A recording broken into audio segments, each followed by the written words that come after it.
The Tale of Tom Kitten by Beatrix Potter.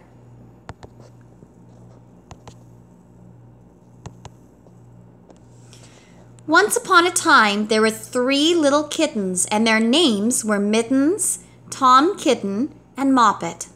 They had dear little fur coats of their own, and they tumbled about the doorstep and played in the dust.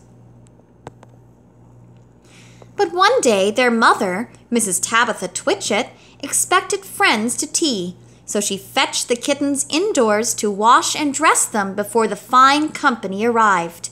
First she scrubbed their faces. This one is Moppet. Then she brushed their fur. This one is Mittens. Then she combed their tails and whiskers. This is Tom Kitten. Tom was very naughty and he scratched.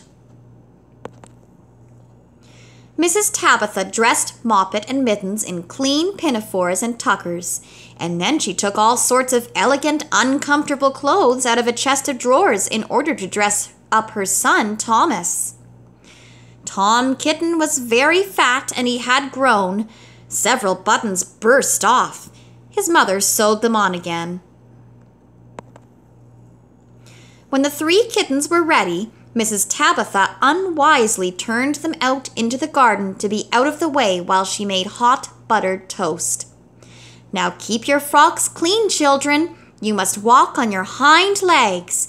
Keep away from the dirty ash pit and from Sally Henny Penny and from the pigsty and the puddle ducks. Moppet and Mittens walked down the garden path unsteadily. Presently, they trod upon their pinafores and fell on their noses. When they stood up, there were several green smears.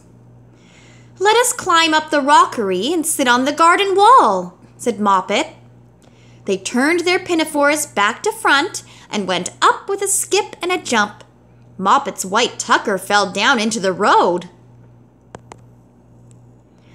Tom Kitten was quite unable to jump when walking upon his hind legs in trousers. He came up the rockery by degrees, breaking the ferns and shedding buttons right and left.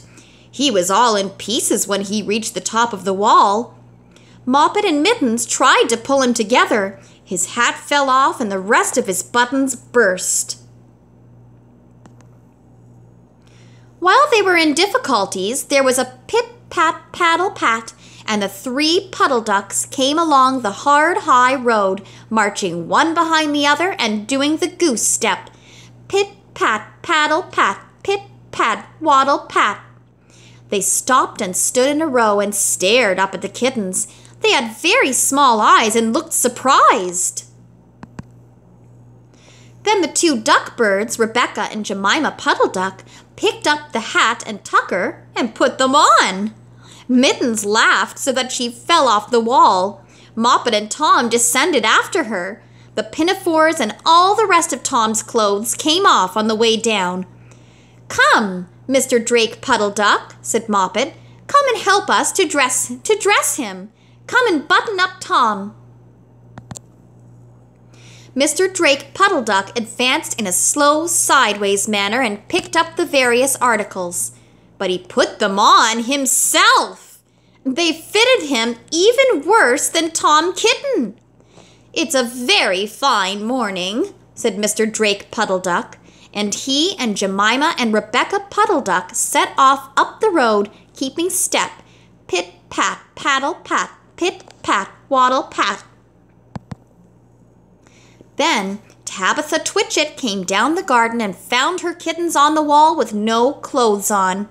She pulled them off the wall, smacked them, and took them back to the house. "My friends will arrive in a minute, and you are not fit to be seen. I am affronted," said Mrs. Tabitha Twitchit. She sent them upstairs, and I am sorry to say she told her friends that they were in bed with the measles, which was not true. Quite the contrary, they were not in bed, not in the least. Somehow there were very extraordinary noises overhead which disturbed the dignity and repose of the tea party. And I think that some day I shall have to make another larger book to tell you more about Tom Kitten. As for the puddle ducks, they went into a pond. The clothes all came off directly because there were no buttons, and Mr. Drake Puddle Duck and Jemima and Rebecca have been looking for them ever since. The end. Please come and visit my Beatrix Potter playlist.